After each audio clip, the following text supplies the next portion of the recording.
우리 인간은 본성적으로 하나님을 갈망하지 않습니다. 본질상 우리는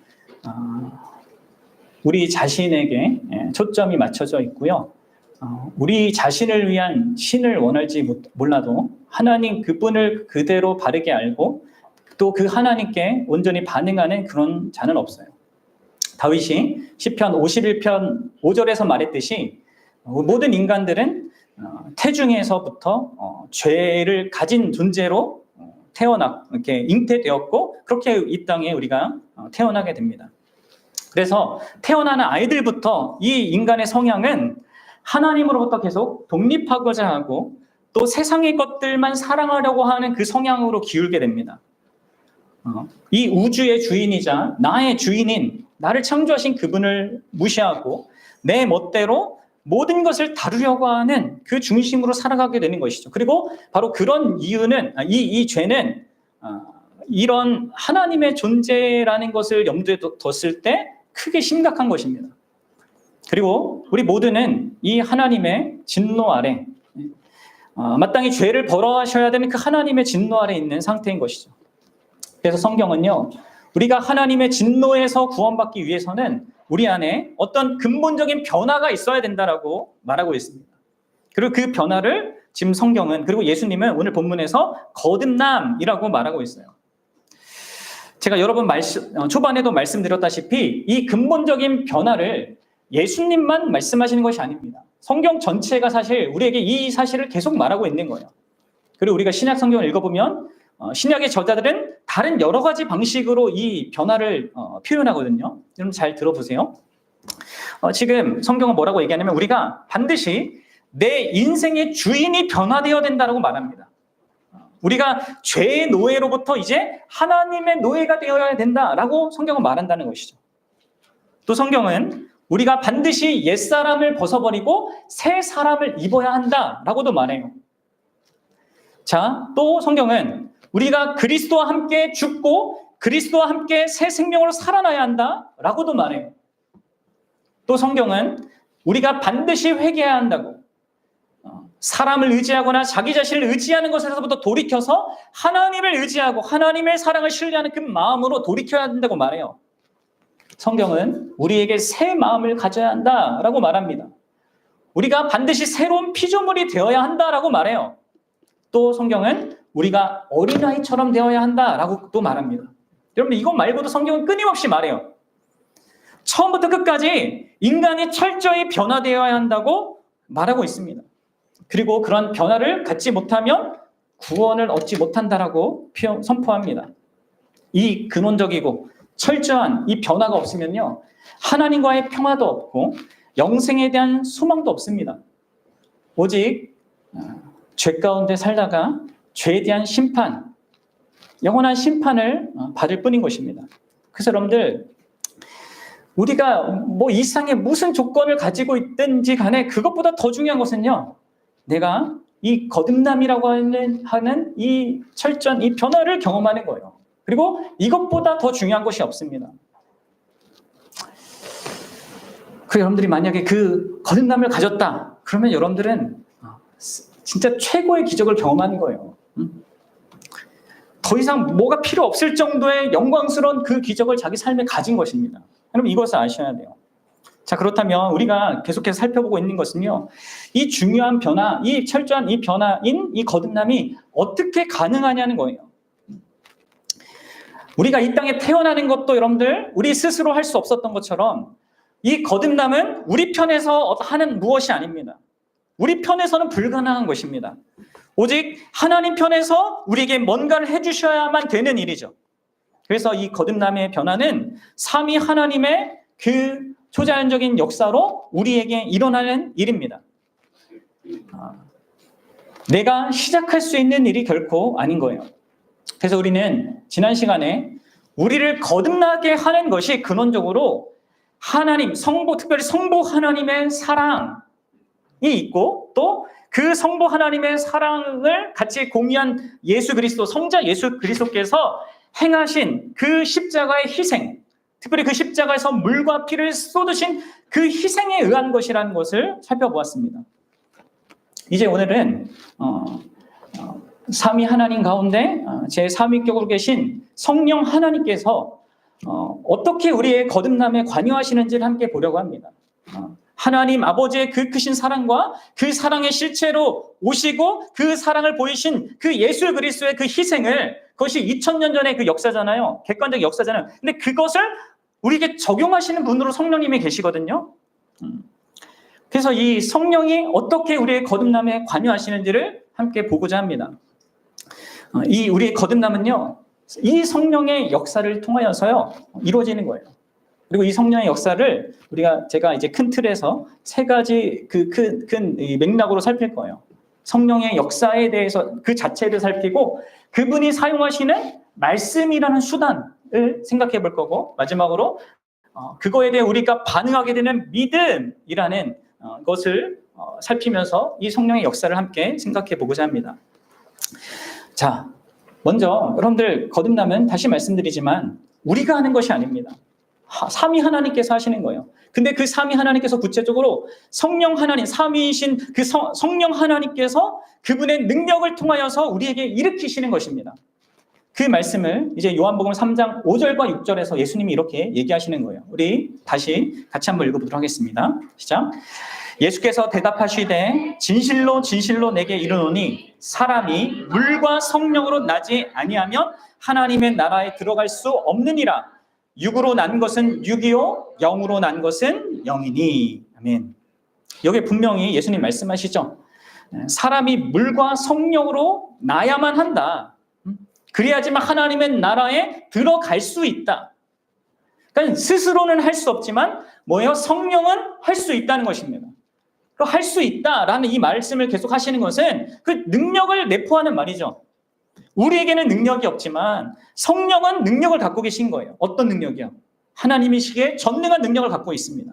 그래서 하나님의 그 사랑하심과 예수 그리스도의 그 십자가 희생, 2000년 전에 있었던 그 희생을요, 우리에게 실제적으로 적용시켜서 우리에게 새로운 생명을 가져다 주시는 그 능력을 이 성령이 발휘하시는 거예요.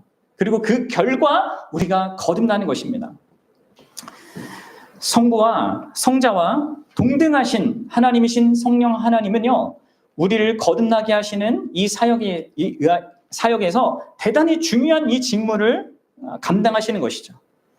성자 하나님이신 예수 그리스도께서 2000년 전에 이 역사 가운데 객관적으로 이루신, 성취하신 그 구속을요, 그 보배로운 피, 그 피의 은혜를 그 시대 전에 살았던 모든 자들과 그 이후에 살아갈 모든 자들에게 적용시키는 그 일을 하신단 말이에요. 여러분, 이렇게 좀 쉽게 생각해 보면 됩니다. 우리 안에 있는 죄는요, 하나의 불치병이에요. 그런데 하나님께서는 사랑으로 그 불치병에 대한 치료책을 제공하셨습니다. 그리고 그 아들이신 예수 그리스도께서 우리를 위해서 그 치료책을 완성하셨어요. 획득하셨어요. 이제 그 죄에 대한 치료책을 우리에게 직접적으로 적용하시는 분이요, 바로 성령 하나님이라는 거예요. 그래서 여러분들, 이 성령 하나님께서 예수 그리스도께서 이루신 그 십자가의 그 희생, 구속을 나에게 실질적으로 적용해 주지 않으면요, 내가 아무리 그걸 머리로 믿고 그냥 생각한다 하더라도요, 아무 유익이 없는 것입니다. 성령께서 자신의 능력으로 이 일을, 그 십자가의 그 사건을 나에게 적용시켜 주셔야 돼요. 그리고 그러한 성령의 능력만이 우리를 거듭나게 하는 것입니다. 자, 이 사실을 예수님이 말씀하시는 것인데요. 그런데 여기서 예수님이 덧붙여서 이 성령의 능력뿐만 아니라 이 성령이 자유롭고 주권적으로 일하신다는 것도 말씀하시거든요. 우리 3장 8절을 보도록 하겠습니다. 3장 8절입니다. 네, 읽어볼게요. 시작. 바람이 임의로 불매 내가 그 소리는 들어도 어디로 와서 어디로 가는지 알지 못하나니 성령으로 난 사람도 다 그러하니라. 성령의 능력도 말씀하시지만 이 성령이 어떠한 방식으로 어떻게 역사하시는지를 또 이 비유를 들어서 지금 설명하고 있어요. 그래서 우리는 이를 통해서 이 성령의 역사가 어떻게 우리 가운데 일어나는지를 더 분명하게 알 수 있습니다. 근데 여러분들, 언제나 성경에서 말하는 비유를 생각할 때는 너무 확대 해석하면 안 됩니다. 그 비유의 목적에 맞게 적절하게 이해가 돼야 돼요. 그런데 예수님이 하신 이 말씀의 이 비유를 보면 우리는 적어도 4가지 정도로 이 성령의 역사를 이렇게 파악할 수 있게 돼요. 그 성령께서 어떻게 자유롭게 주권적인 능력으로 역사하시는지를 우리가 좀 명확하게 보게 되는 것이죠. 자, 먼저 여러분들 바람이라는 걸 생각해 보세요. 사실 이 바람이란 단어와 성령이란 단어가 같은 단어입니다. 성령이라는 이 단어가 바람이란 단어도 쓰이거든요. 그래서 예수님께서 지금 우리가 이해할 수 있는 어떤 걸로 그것을 이렇게 결부해서 이렇게 설명해 주시는 것입니다. 자, 그러면 바람에 어떤 특징이 있어요? 이걸 잘 보십시오. 여기 먼저 임의로 분다 이렇게 얘기하죠. 자유롭습니다, 바람은. 바람의 움직임은 누구도 제어할 수가 없습니다. 바람은 우리와 의논하지 않죠. 어느 누구의 지시도 따르지 않습니다. 여러분, 오직 구약 성경에 보면 오직 하나님만이 바람의 길을 인도한다라고 해요. 바람은 예견할 수도 없고 통제할 수도 없습니다. 성령의 역사도 그렇다는 거예요. 성령의 역사도 우리와 의논하지 않습니다. 우리의 지시를 따르지 않습니다. 우리가 예견하는 것도 아니고 통제할 수도 없습니다. 오직 성부 하나님의 뜻을 따라서 성령은 움직이시는 거예요. 그래서 성령은 바람처럼 하나님이 보내시는 곳으로 움직여서 죽은 영혼을 살리시는 것입니다. 이게 첫 번째 특징이에요. 자, 두 번째로 여러분들 바람은요, 불가항력적입니다. 다시 말해서 저항할 수 없다는 것이죠. 사람은 이 바람이 부는 것을 막을 수가 없어요. 여러분들 특별히 엄청난 허리케인이 불 때를 생각해 보십시오. 어떻게 됩니까? 그 바람에 의해서 모든 것이 다 휩쓸려 날아가요. 그렇습니다. 거듭나게 하시는 이 성령의 역사는 전능한, 더 강력한 역사예요. 그래서 그 누구도 거부할 수 없는 것입니다. 정할 수 있는 하나님의 어떤 역사들도 있긴 합니다. 하지만 이 성령의 거듭나게 하는 역사는요, 이 바람처럼 저항할 수가 없어요. 그리고 특별히 거듭남은요, 사람의 의식 밑에서 작용하는 겁니다. 그래서 우리의 마음의 근원을 변화시키고 하나님에 대한 적대감을 제거하기 때문에, 여러분, 이거는요, 사람이 어떻게 저항할 수 없는 어떤 내용이에요. 성령 하나님의 구원하시고자 하는 이 의지는 우리의 의지보다 훨씬 더 강해요. 그래서 이러한 거듭남의 은혜를요, 저항할 수 없는 은혜다라고 우리 믿음의 선배들은 불렀단 말이에요. 그래서 결국 낳게 되는 그 결론을 갖게 되는 거예요. 낳게 되는, 성령으로 낳은 사람이 있게 되는 결론을 갖게 되는 것입니다. 자, 이게 두 번째 특징이고, 세 번째는요, 이 바람은요, 방향과 강도를 종잡을 수가 없습니다. 그렇죠? 어디로 가는지, 어디로 오는지 우리가 알 수가 없잖아요. 또 세게 불 때도 있고 약하게 불 때도 있습니다. 이렇게 성령의 역사는 불가사의하고 예측하기 힘듭니다. 그리고 설명하기가 힘들어요. 때때로 허리케인과 같은 그 큰 회오리를 동반해서 정말 요지부동할 것 같은 그런 것조차 막 휩쓸고 가잖아요. 또 어떨 때는 거의 느끼기 힘든 부드러운 미풍으로 이렇게 올 때도 있단 말이에요. 그래서 여러분들, 어떤 죄인들은 다른 사람과 달리 죄를 깊이 그리고 크게 깨닫게 하는 그 강력한 역사를 경험해요. 그래서 우리 믿음의 선배들 글을 읽어보면 막 일주일 동안 아니면 뭐 6개월 동안 막 죄 때문에 신음하는 이런 사람들도 있단 말이에요. 근데 어떤 사람의 경우에는 아주 잔잔하게 일어난단 말이에요.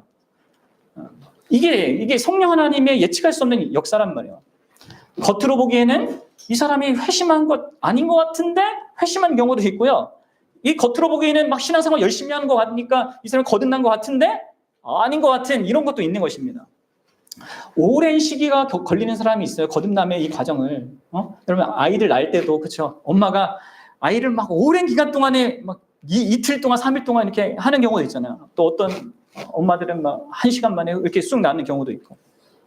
그래서 여러분들이 어떤 특정한 과정을 반드시 거쳐야만 거듭난다, 이런 주장을 하는 걸 믿으면 안 됩니다. 그렇게 주장하는 이 교회들이 있거든요. 극단적인 이런 거듭남의 이런 말을 하는 사람들은 그렇게 얘기하는데 결코 그렇지 않습니다.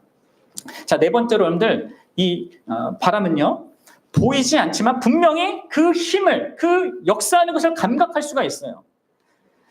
우리는 바람의 움직임을 보고 느낄 수 있지만 바람 자체는 볼 수 없죠. 마찬가지요. 성령의 역사도 마찬가지입니다. 우리가 성령 하나님을 볼 수 없지만 성령 하나님께서 역사하는 그 증거들을 볼 수 있는 것입니다. 그래서 내가 진짜 거듭났는지 안 났는지 이거에 대해서 감각할 수 있는 것이죠. 그리고 특별히 여러분들, 이러한 성령의 감각할 수 있는 역사는 이제 말씀드리는 이 두 가지를 통하여서 우리에게 선명하게 드러나는 거예요. 말씀과 믿음이란 통로를 통해서. 자, 여러분들, 그러면 이렇게 성령 하나님께서 자유롭고 불가항력적이고 종잡을 수 없지만 이 감각할 수 있는 어떤 역사로 이 주권적으로 자유롭게 그 자신의 능력을 우리에게 거듭남을 일으키시는데 어떤 수단을 사용하시거든요. 네. 그게 뭐예요? 바로 하나님의 말씀인 거예요. 자, 성령께서요, 이 일반 세상 속에서는 그분께서 계속 역사합니다. 우리 믿는 자에게만 역사하는 게 아니라 성령은 이 일반 세상 속에서도 역사하는데 그분이 사실 모든 생명을 이 땅에 창조하신 분이시기도 해요. 근데 이 일반 은혜의 세계 속에서 한 생명이 이 땅에 태어날 때 어떻게 합니까? 그 성령 하나님께서 언제나 수단을 사용하신단 말이에요. 어떤 수단이요? 네, 남자와 여자가 결혼하고 이 결혼한 부부가 함께 성적인 결합을 갖는 것 속에서 아이의 생명을 창조하신단 말이에요. 물론 무조건적으로 창조하는 건 아니지만 그런 수단을, 일반적인 수단을 사용해요. 마찬가지로 성령께서는요, 언제나 수단을 통하여서 우리 안에 이 거듭남의 생명도 창조하시는 것입니다. 근데 뭘 한다고요? 바로 말씀이란 걸 통해서 하는 거예요. 그리고 이런 하나님의 역사는요, 이 성령 하나님의 역사는요, 사실 이 온 세상을 처음 창조하셨을 때 하신 그 방식과 동일한 방식으로 하는 것입니다. 여러분들 첫 창조, 창세기 1장을 한번 생각해 보십시오. 그 첫 창조 때 어떤 일이 있었습니까?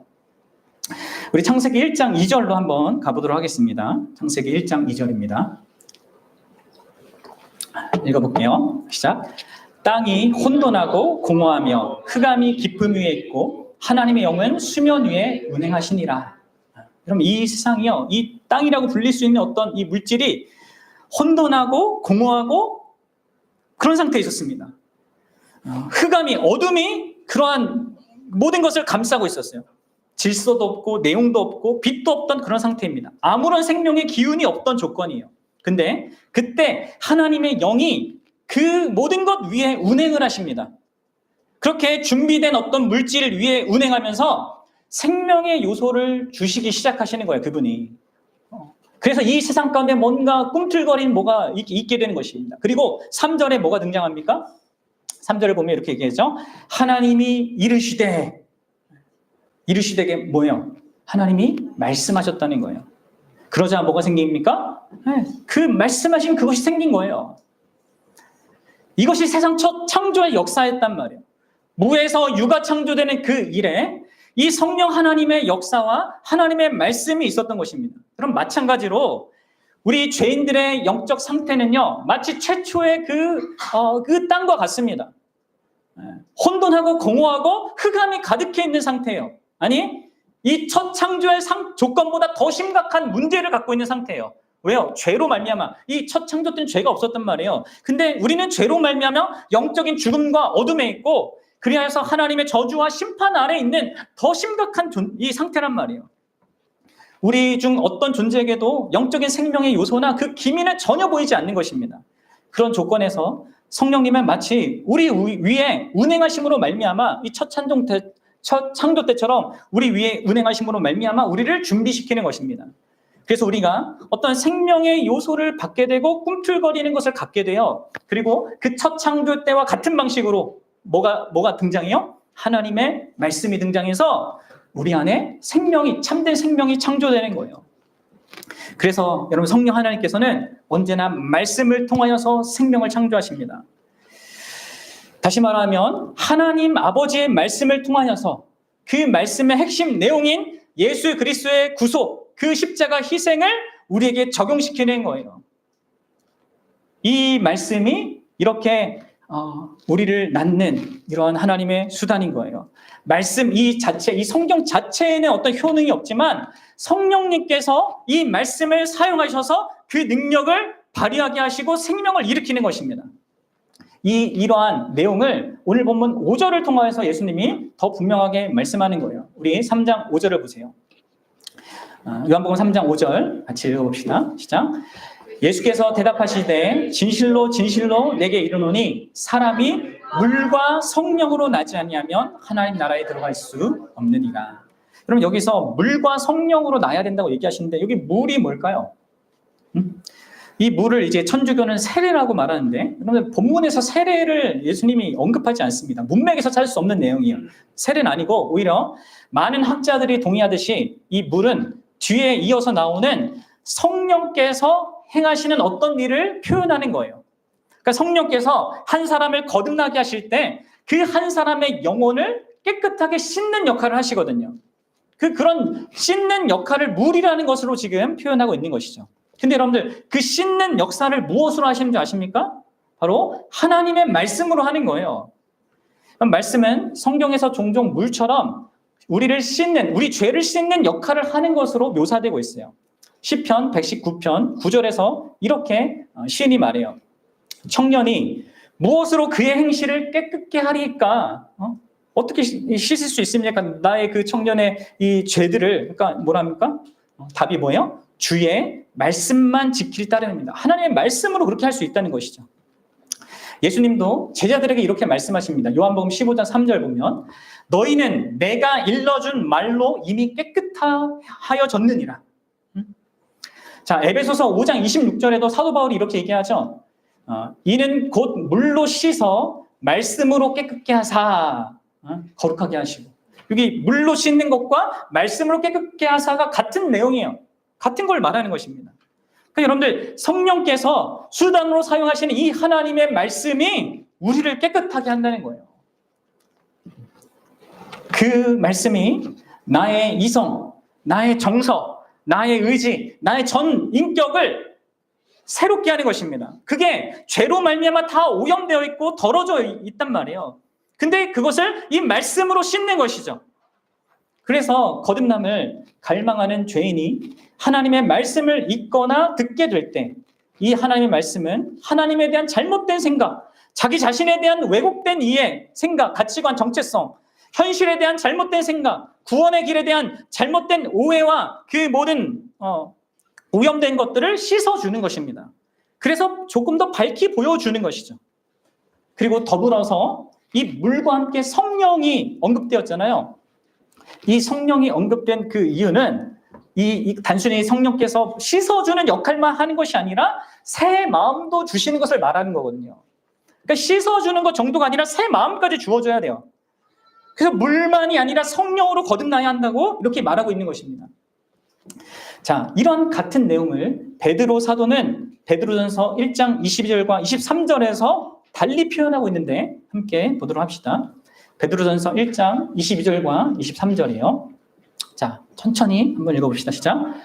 너희가 진리를 순종함으로 너희 영혼을 깨끗하게 하여. 여기는 동일한 내용, 그러니까 이 하나님의 말씀으로 우리를 깨끗하게 한다라는 이 내용이잖아요. 그래서 어떻게 돼요? 그 결과로 거짓이 없는 형제 사랑하기에 이르렀다. 그러니 마음으로 뜨겁게 형제를 서로 사랑하라 이렇게 말해요. 그리고 23절에 다시 이거를 또다시 표현하죠. 시작. 너희가 거듭난 것은 썩어질 씨로 된 것이 아니요 썩지 아니할 씨로 된 것이니 살아있고 항상 있는 하나님의 말씀으로 되었느니라. 그렇습니다. 거듭나는 것은 뭐가 하는 것입니까? 하나님의 말씀으로 되는 것입니다. 근데 그것을 누가 사용해서요? 성령 하나님께서 능력 있게 사용할 때, 그냥 나 혼자 막 본다고 되는 것이 아니라 성령 하나님께서 능력으로 사용할 때 그렇게 되는 것입니다. 여기서 얘기하는 여러분 22절에 말하는 그 진리가 뭘까요? 이 진리에 순종하는 것을 우리가 깨끗하게 된다고 하는데 그 진리가 23절에 살아있고 항상 있는 말씀입니다. 근데 이 말씀이 뭐냐면 기본적으로는 성경 전체를 말하죠. 그런데 그 말씀은 25절에 가면 조금 더 이렇게 초점이 이 복음이라는 것에 딱 맞춰지거든요. 이 말씀 성경 전체의 핵심인 복음이 우리를 거듭나게 한다는 것이죠. 사랑하는 여러분, 무엇이 우리를 거듭나게 하는가? 성령 하나님께서 어떻게 우리를 거듭나게 하는가? 곧 복음의 말씀, 성경 전체의 핵심인 이 최고의 기쁜 소식을 통하여서 우리를 거듭나게 하는 거죠. 여러분들 복음을 압니까? 복음이 뭐예요? 네.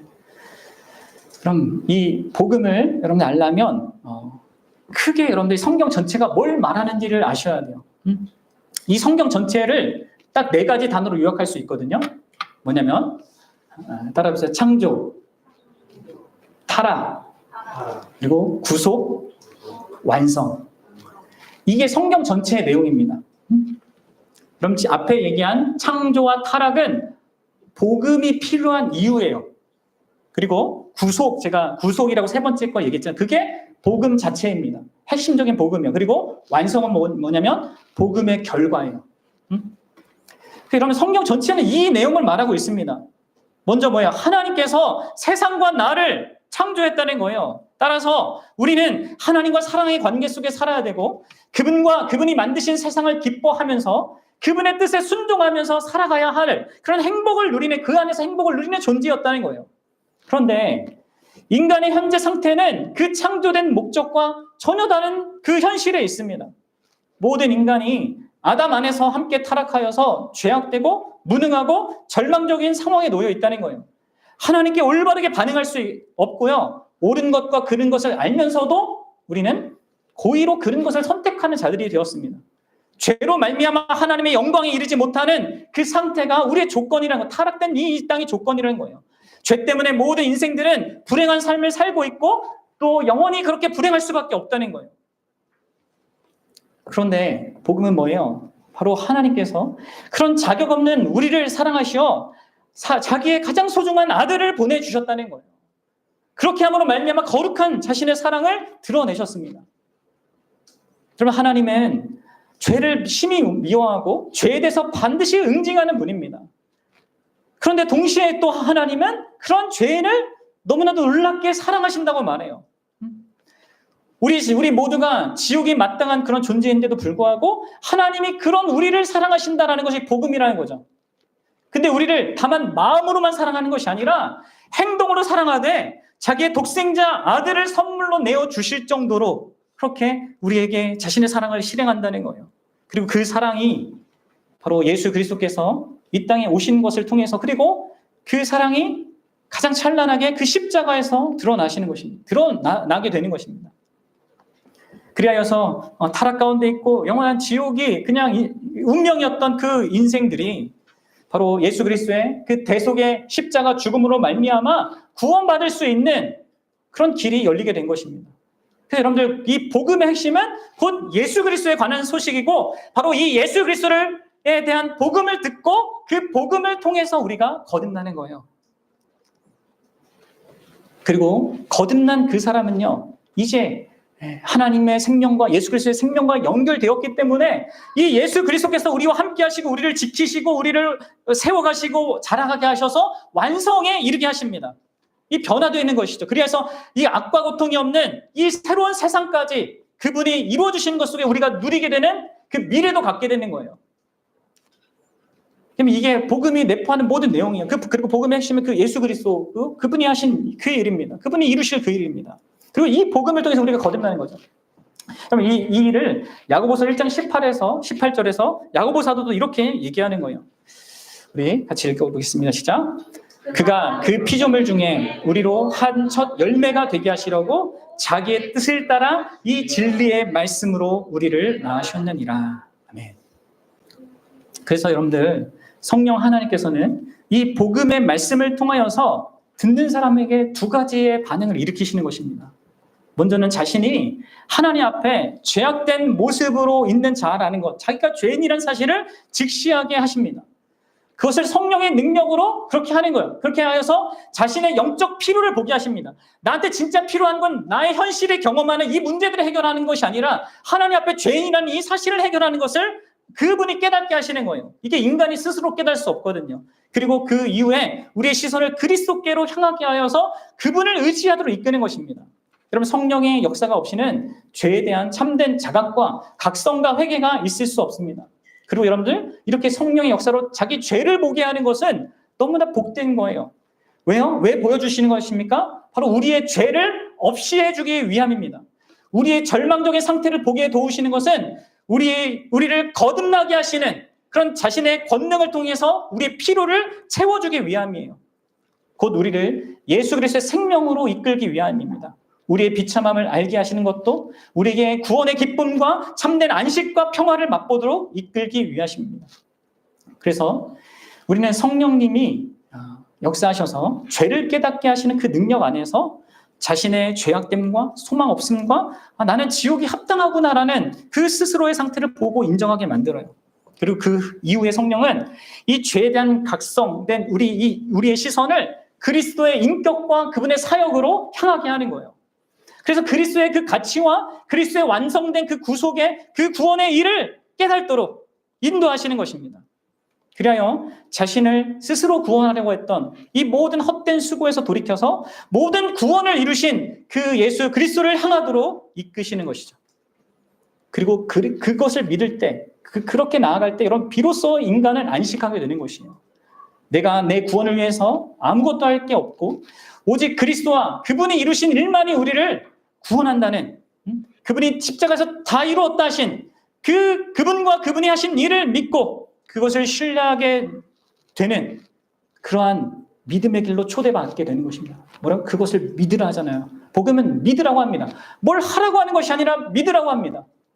이게 세상의 모든 종교와 다른 거예요. 세상의 종교는 뭘 해서 구원 받으라고 하죠. 아니요. 기독교는 내가 다 했다, 구원을 이루었다, 그러니 믿으라 합니다. 그래서 여러분, 그래서 믿음입니다. 그 결과 성령 하나님은 그 말씀을 듣는 우리 마음 가운데 믿음을 일으키게 하시는 거예요. 그래서 우리가 믿음의 행위를 드디어 하게 되는 것입니다. 그래서 여러분들 거듭남의 첫 번째 의식적인 경험은요, 우리 마음속에 그리스도에 대한 믿음이 일어나는 겁니다. 그럼 이걸 잘 아셔야 돼요. 여러분들 죄를 깨닫기만 하는 것은 아직 참된 믿음으로 나아간 게 아니에요. 죄를 깨달아도 여러분들 인간은 잘못 깨달을 수 있습니다. 그래서 나는 이렇게 죄인이라서 너무 악해서 하나님께 갈 수가 없어라고 생각하면서 오히려 예수님께 멀어지는 경우가 있거든요. 그래서 여러분들 죄를 자각하는 것뿐만 아니라 그 죄를 자각한 죄인의 마음이 그리스도께로 향하는 성령의 역사가 필요한 거예요. 근데 이것을 성령께서 복음을 통해서 하시는 것입니다. 이 성경에 계시된 이 지식을 죄인의 마음에 비추심으로 말미암아 그 일을 하시는 것이죠. 성경에 계시된 그리스도를 아는 지식, 그분이 이루신 구원에 대한 지식을 비추시는 거예요. 근데 여기서도 여러분 주의하셔야 돼요. 이 지식을 단순히 지식으로 이해하는 것만으로 충분하지 않아요.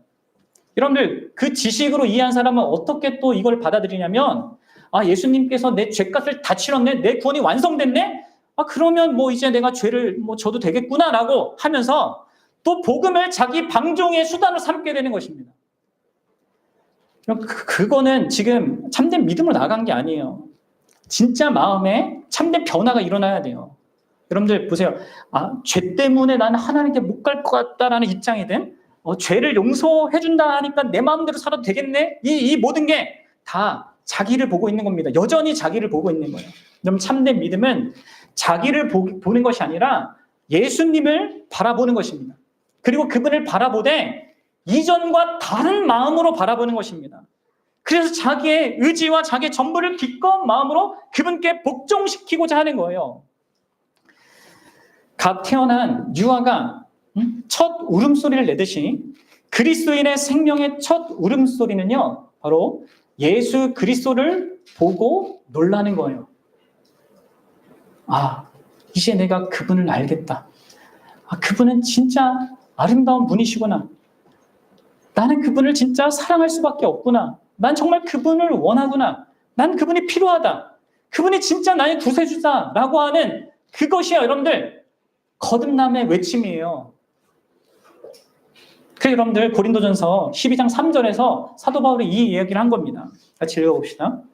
자, 그러므로 내가 너에게 알리노니 하나님의 영으로 말하는 자는 누구든지 예수를 저주할 자라 하지 아니하고 또 성령으로 아니하고는 누구든지 예수를 주시라 할 수 없느니라. 아멘. 성령으로 하지 않고는요, 예수님을 주라고 할 수 없습니다.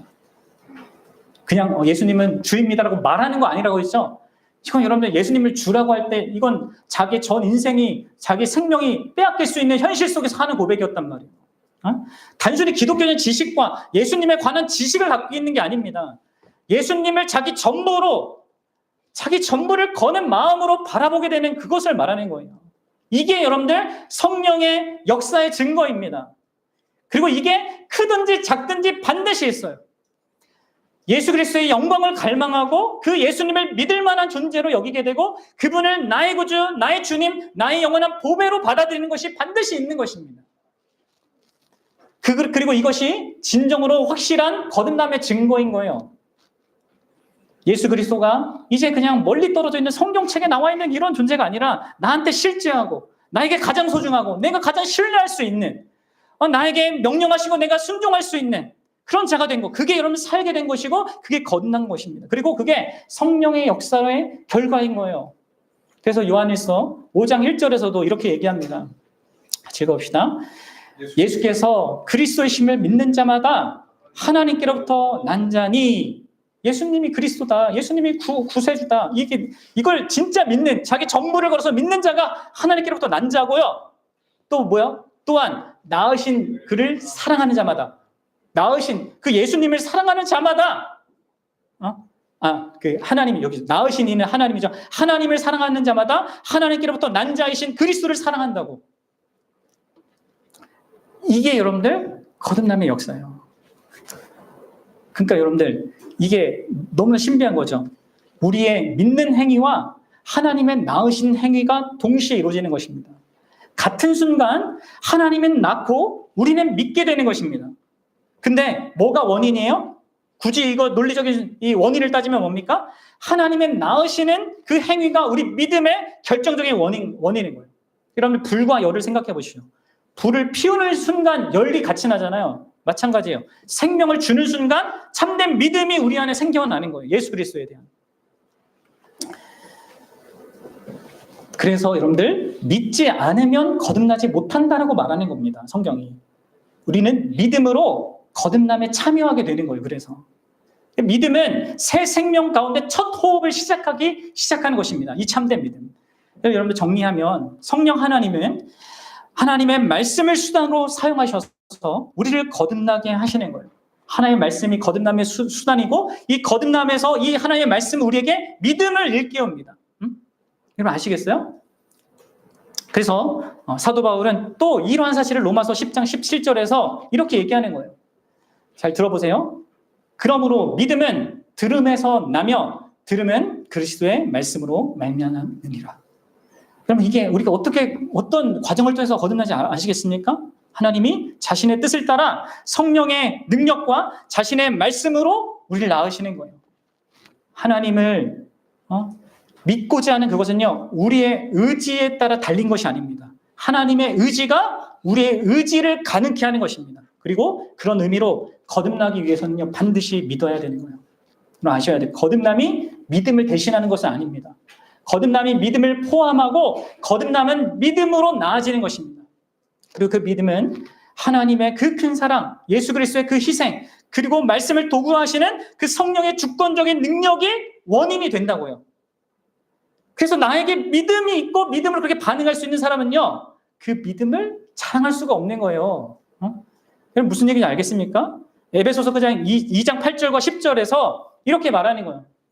너희는 그 은혜에 의하여 믿음으로 말미암아 구원을 받았나니 이것은 너희에게서 난 것이 아니요 뭐요? 하나님의 선물이라.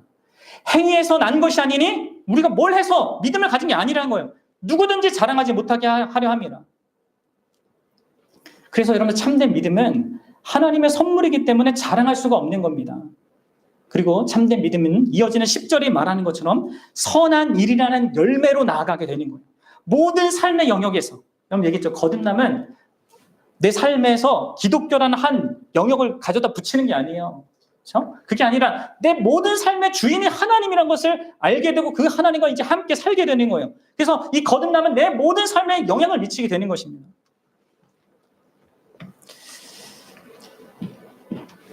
여러분, 여러분들은 거듭난 자입니까? 이러한 성령의 거듭남의 역사를 경험했습니까? 예수님을 믿을 때 성령님은 그 사람 안에 들어오셔서 그에게 거듭난 생명을 주실 뿐만 아니라 그와 함께 하십니다. 그래서 그 사람이 영원히 그리스도의 소유라는 것을 우리 마음가운데 인쳐주세요. 그리고 우리에게 생긴 그 거듭남의 생명이 계속해서 자라갈 수 있게 하신단 말이에요. 그 자라가는 동안에도 뭘 사용하세요? 말씀을 사용하시는 거예요. 우리 믿음의 반응을 사용하시는 것입니다. 그래서 우리가 점점 예수 그리스도를 닮는 자로 그래서 결국 완성에 이르도록 이끌어 가시는 것입니다. 완성의 결론에 가게 하는 것이죠.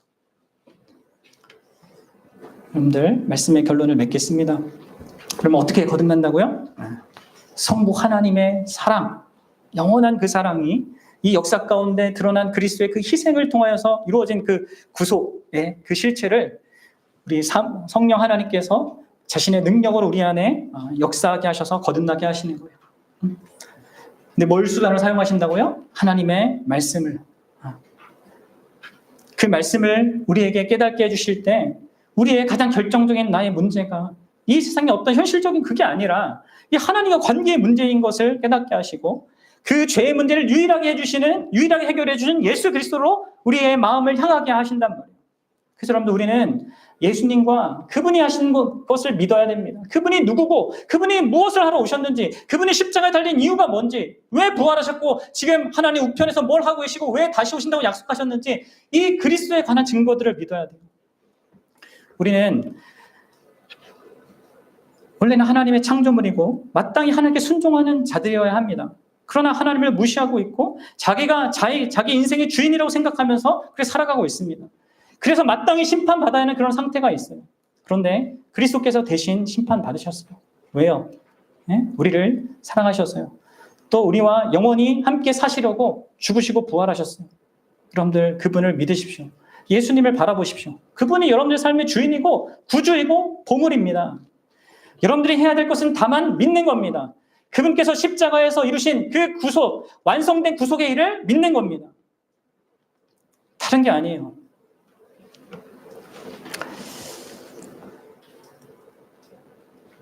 여러분들을 향한 이 하나님의 사랑, 독생자를 십자가에 내어주신 그 사랑, 그 사랑을 믿는 자는요, 멸망치 않고 영생을 얻게 되는 거예요. 여러분들이 그분을 믿고 그분을 자신의 주인으로 받아들일 때 즉시 그 거듭남에 참여하게 됩니다. 만약 내 안에 믿음이 안 생깁니까? 여러분들, 그러면 제가 제이시 라일이 말한 그런 자들에게 권면한 이 이야기를 좀 해드리고 싶어요. 한번 들어보세요. 제가 여기 앞에도 써왔는데 한번 보세요. 여러분, 아무것도 하지 않고 빈둥거리면서 거듭나기를 기다리겠나라고 말하지 마십시오.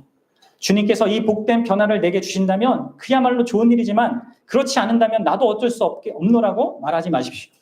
하나님은 당신을 기계나 돌멩이처럼 대하지 않습니다. 하나님은 당신을 읽고 듣고 기도할 수 있는 존재로서 대하십니다. 하나님은 당신이 이 모든 일을 행하는 가운데 하나님을 기다리시기를 바라시는 것입니다. 여러분, 그렇게 하셔야 돼요. 진짜 거듭남을 자기야 아직 모르겠다, 난 거듭남이 필요하다 하시는 분들은 이렇게 하셔야 됩니다. 기계적으로 언젠가 하나님이 하시니까 하겠지, 이렇게 생각하면 안 돼요. 여러분, 이미 여러분들은 거듭난 자입니까? 그러면 여러분들이 이미 진짜 여러분들 인생 가운데 최고의 기적을 경험한 자라는 것을 기억해 주십시오. 이 세상 그 어떤 기적보다 이 거듭남을 경험하는 것보다 큰 기적은 없어요. 이것보다 최고의 축복은 없습니다. 그리고 그렇기 때문에 모든 거듭난 신자들은 오직 하나님께만 모든 영광을 돌리는 것입니다. 그런데 어떻습니까? 정말 그렇게 생각하고 나의 거듭남이 그렇게 가치 있는 것으로 내 인생에 경험할 그 모든 것 가운데 최고의 것을 봅니까? 그 거듭남을 통해 내가 하나님 자녀가 되잖아요. 하나님의 자녀로서 대우받는 인생을 살게 되고 완성을 갖게 되잖아요. 이거 거듭남 말고 뭐가 더 필요할까요? 우리 기독교인들에게. 없어요. 여러분들, 이 땅에서 잘 먹고 잘 사는 것보다 더 훌륭하고 더 영광스러운 게 거듭남이에요. 그리고 그것은 여러분 내가 이룬 게 아니죠. 그렇기 때문에 여러분들 거듭남을 진짜 알면 여러분 겸손할 수밖에 없어요. 우리 안에 성령께서 자신의 능력으로 자기의 자유롭고 주권적인 능력으로 내 안에 생명을 창조했기 때문에 그래서 나한테 거듭남이 있는 것이죠. 여러분들, 우리의 마음이 본래적으로 부패하고 적대적이기 때문에 아무리 100만 년 동안 복음을 들어도 감각할 수 없는 게 우리란 말이에요. 근데 믿음이 생겼다? 성령 하나님의 역사란 말이에요. 그래서 여러분, 신앙은 처음부터 끝까지 아무것도 자랑할 게 없습니다. 모든 것은 다 삼위 하나님의 역사고 그분께로부터 온 것이기 때문에 우리는 하나님을 높여 찬양해야 되는 거예요. 그리고 여러분들이 진짜 거듭난 자가 맞다면 여러분들을 거듭나게 하는 그 말씀과 여러분들의 그 말씀에 대한 믿음으로 자라가고자 해야 합니다. 거듭나는 것은 시작일 뿐이에요. 그게 최고지만 전부는 아닙니다. 여러분들을 거듭나게 한 그 말씀이, 그 말씀에 대한 여러분들의 인격적인 그 믿음이요, 여러분들 또한 자라가게 하는 거예요. 성령의 도우심을 구하셔야 합니다. 그런 가운데 이런 말씀을 읽고 성령이 주시는 그 참된 믿음, 그리스도에 대한 그 믿음으로 자라가고자 해야 돼요. 완성을 향하여 나아가야 합니다. 여러분들, 그리고 여러분들 그렇게 나아가는 동안에 진짜 걱정하고 두려워하고 염려하지 마십시오. 무슨 일이 생겨도 하나님이 여러분들 아버지세요. 여러분들을 끝까지 붙드실 거고, 이 땅의 모든 것을 통하여서, 심지어 내가 경험한 악과 고통의 그 현실을 통해서도 여러분들에게 선을 이루신단 말이에요. 그리고 그렇게 하실 하나님의 역사를 막을 것은 이 땅에 아무것도 존재하지 않습니다. 사탄도 못 막아요. 여러분, 거듭난 존재는 그런 자가 된 거예요. 그러니 그러면 세상을 이 사는 동안에 진짜 세상이 감당 못할 그 하나님의 자녀로서 여러분들 사실 수 있습니다. 거듭난 자녀는.